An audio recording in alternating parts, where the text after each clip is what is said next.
Like 5,000 likes to this video, we will upload more patriotic news. Thank you. Liberal California new low.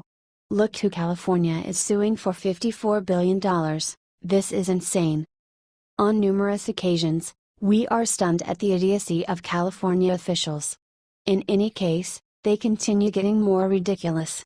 It's an unexpected that any America-adoring native still lives in that state. Their leaders keep on showing the amount they despise our nation and the standards of a free market private capitalism. Their most recent plan is another case of their corruption. Via Daily Caller, 3 California counties sued 37 of the world's largest oil and coal companies Monday for damages associated with global warming-induced sea level rise.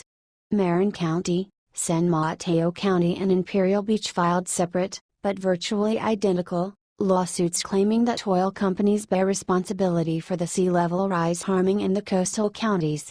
County lawyers claim that flooding is more frequent and the beaches are eroding more rapidly. The counties want reimbursement for current and future financial losses from sea level rise, in addition to punitive damages.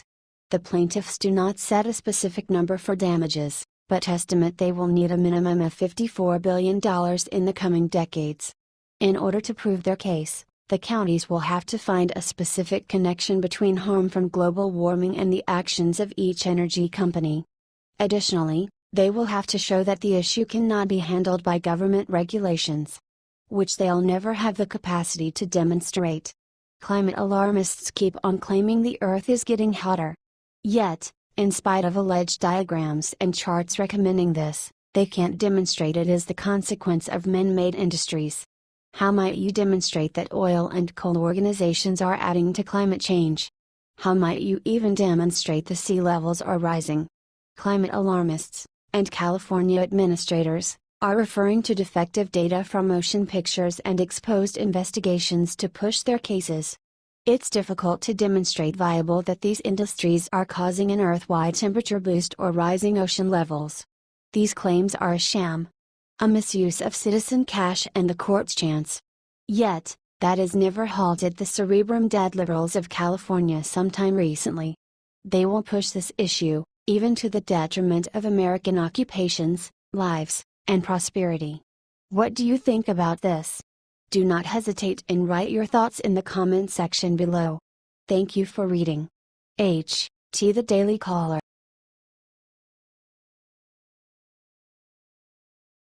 3 Republicans just stabbed Americans who voted for them in the back. You won't believe who they are. The Democrats in Congress have done their absolute best to hinder any advance that President Trump has wanted for the nation. Furthermore, they've been massively effective at it. Be that as it may, they had offer assistance. The reality is, the Dems can't close down Trump without anyone else's input. They essentially don't have the numbers. Republicans claim the House, the Senate, and the presidency. In principle, they can do whatever they need, at whatever point they need. Also, the Democrats couldn't do a thing to stop them. Which implies, if any of Trump's designs come up short, it's not quite recently the Democrats' blame, it's Republicans, as well. Furthermore, there are 3 species that are wrecking any possibility we need to settle our human services system. Via Breitbart, pro-abortion liberal Republican sends. Susan Collins, me, Lisa Murkowski, UG, and Shelley Moore Capito, WV, say they will not vote in favor of an Obamacare repeal bill. That decision puts the effort to both repeal Obamacare and defunct Planned Parenthood out of reach for the Republican Party. Remember that what these ladies are declining to vote in favor of is precisely what Trump and Republicans have guaranteed America for quite a long time, repealing Obamacare, and closure cash for premature births. And every one of the 3 of these ladies made that same promise. We know this, since they as of now voted for cancel. Thing is, they did it a while back when Obama was still in office. When he'd veto it. What's more, when their votes wouldn't make any difference by any stretch of the imagination. In the 2015 Obamacare repeal bill, which passed both the House and the Senate, Collins and Murkowski voted to remove the bill's provision to eliminate much of the Planned Parenthood's federal funding. Capito kept her promise to her constituents to repeal Obamacare by voting in favor of the 2015 repeal bill, well aware that Obama would veto it. Now, with a Republican in the White House who will actually sign the bill to repeal the disastrous health care reform, she said in a statement that her opposition to the repeal just 2 years later is based on the concerns and needs of the West Virginians. To put it plainly, she voted only for a peer. It was everyone at the demonstration. What's more, that goes for every one of the 3 congresswomen. McConnell and other true Republicans are endeavoring to ensure the repeal vote still passes. Be that as it may, the standpoint is inauspicious. Is it any ask why Trump supporters don't confide in Beltway Republicans? What do you think about this? Do not hesitate and write your thoughts in the comment section below. Thank you for reading. H. T. Bria. The silence is broken. FBI and State Department just drop email bombshell on Hillary, she is in panic mode. Judicial Watch is an open intrigue office that is imminent for Recording Freedom of Information Act, FOIA, claims to access government archives that regularly implicate open authorities. With regards to Hillary Clinton and her partners, seeking after such cases must be an all-day work for various staff lawyers and who knows what number of support staff. Such is the greatness of her corruption and the paper trail that must exist. In yet one more triumph for Judicial Watch, they are going to get their hands on a bit of Hillary's notorious messages that some way or another made it to Huma Abedin's repelled spouse Anthony Weiner's portable workstation. Indeed, the court has requested that the FBI turn over around 7,000 such messages to the State Department for ensuring sending to Judicial Watch. As Judicial Watch keeps on pursuing this issue, it is as yet workable for Hillary to end up in a bad position, somewhat to leak arranged materials to private people. The FBI has turned over 7,000 new documents from Anthony Weiner's private laptop to the State Department as part of a watchdog group's lawsuit related to last year's Hillary Clinton email case. Judicial Watch and State Department representatives appeared in a federal court in Washington, D.C., on Thursday over the group's Freedom of Information Act suit seeking Clinton emails from her tenure at the State Department. It emerged during the hearing that 7,000 new documents were turned over. The trove is expected to contain some emails sent by Weiner's estranged wife, Clinton aide Huma Abedin. We know the entire cluster of them are screwy. What stays to be seen is if Hillary will ever stand trial for her bunch of affirmed wrongdoings. Some portion of the issue is that the quantity of records, including these 7,000, is huge to the point that at the present preparing rate, it will take years for every one of them to be turned over. The State Department was ordered in November to turn over 500 pages of Clinton-related documents a month to Judicial Watch. But FIDN is not satisfied with the speed of the process, especially now that another 7,000 documents are added to the pile. This pushes this out until 2020 and beyond, FIDN told Fox News after the hearing Thursday. Production is slow because the legal counsel is a holdover from the Obama administration. The people who are responsible for slow-rolling this are still here. This all sounds kind of Clinton-esque, isn't that right? Run out the clock until the point that an alternate organization is in control, or some statute of constraint counteracts indictment, or on the grounds that individuals get exhausted with it all. At that point, the entire thing just gets dropped. In any event, we're very certain that is one of Hillary's expectations.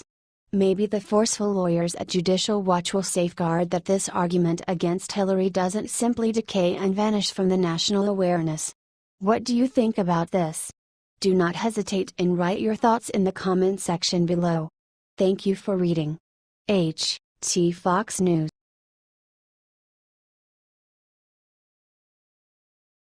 Caught. Deep state leader spying on Trump campaign. He's the one that's been directing traffic while deflecting rumors of involvement. The fake news industrial complex keeps on walking on with its Russia agitation. The Washington Post specifically is completely powered by an obsession with the Russians, its topic including so unmistakably in its announcing as to Virgin zeal. At the present time, its essential target is Attorney General Jeff Sessions. The WAPO prepared this agitation with a couple of all-around situated pieces on how Trump and his guides were trying things out on replacing Sessions with Giuliani.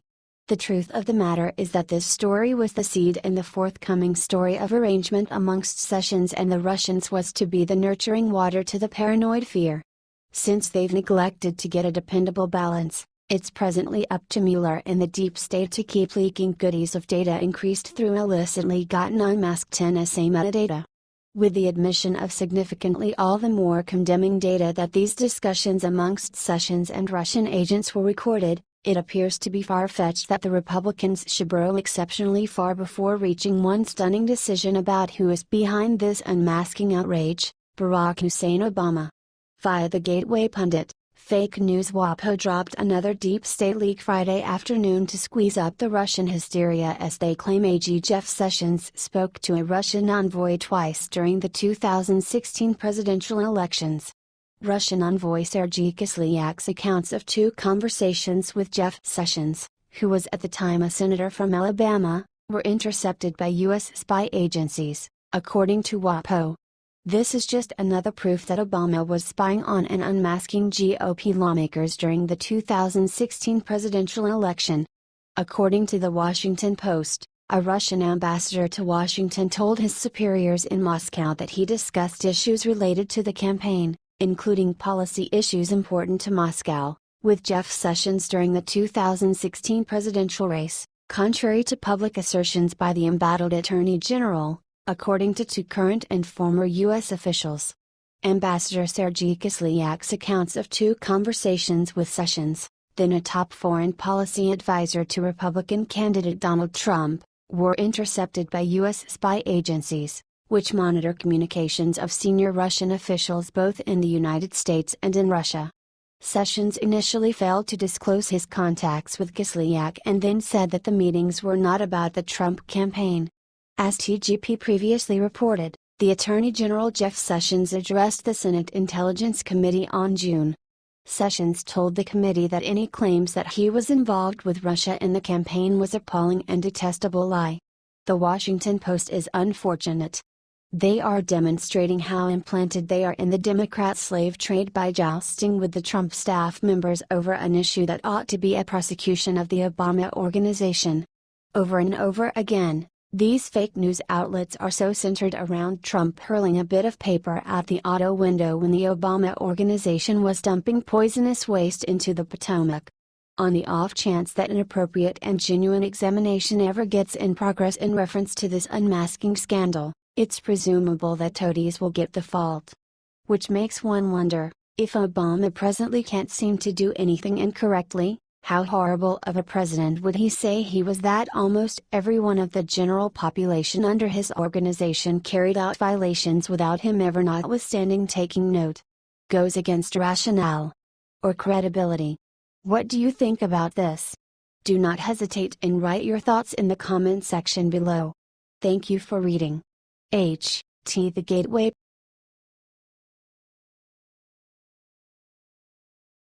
Pentagon just drops shocking announcement. They will not pay for. Donald Trump simply demonstrated to the world why government officials ought to be effective business people, on the grounds that businessmen have common sense. The reality is, most conservatives' answers for government issues aren't convoluted. They're way off the mark. The virtuoso of the right, and the incompetence of the left, ordinarily boils down to one thing: encounter living and working in this present reality. Since nothing gives you good judgment like working a genuine occupation, owning a real business, or battling a real war.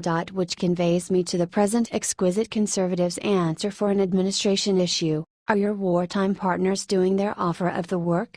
If not, simply don't pay them. Which is the reason Pakistan is currently short some $50 million. Via MSN, the Pentagon will retain the remaining $50 million in military reimbursements to Pakistan for 2016 after the U.S. Defense Secretary Jim Mattis told Congress that Islamabad had not taken enough action against the Haqqani network. More or less, the U.S. government pays different nations who enable us to discover and execute radical terrorist groups. Furthermore, the Haqqani organize is one of those groups. Pakistan, Nonetheless, truly wouldn't like to dispose of this specific group. Furthermore, there's a motivation behind why the United States in 2012 has designated Pakistan-based Haqqani network as a terrorist organization. The year before, U.S. Navy Admiral Mike Mullen, then the top U.S. military officer, caused a stir when he told Congress that the Haqqani network was a real arm of the Pakistan's spy agency, the Inter-Services Intelligence Directorate. There we go.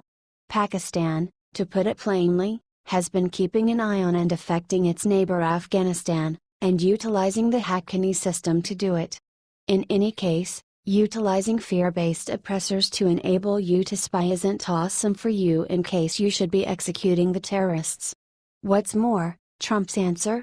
Straightforward, and professional. If you don't work, you don't get paid. Furthermore, $50 million is no little lump of progress for a country like Pakistan. The Pakistani government, in genuine liberal design, has said that they merit the cash in any case. Evidently just making a large portion of a showing with regards to is sufficient for the left. Pakistan argues that it has done a great deal to help the United States track down the terrorists. Unfortunately, people, doing a great deal isn't the same as adhering to the deal. Also, that arrangement is straightforward: you don't work, you don't get paid. Common sense. What do you think about this? Do not hesitate and write your thoughts in the comment section below. Thank you for reading. HTML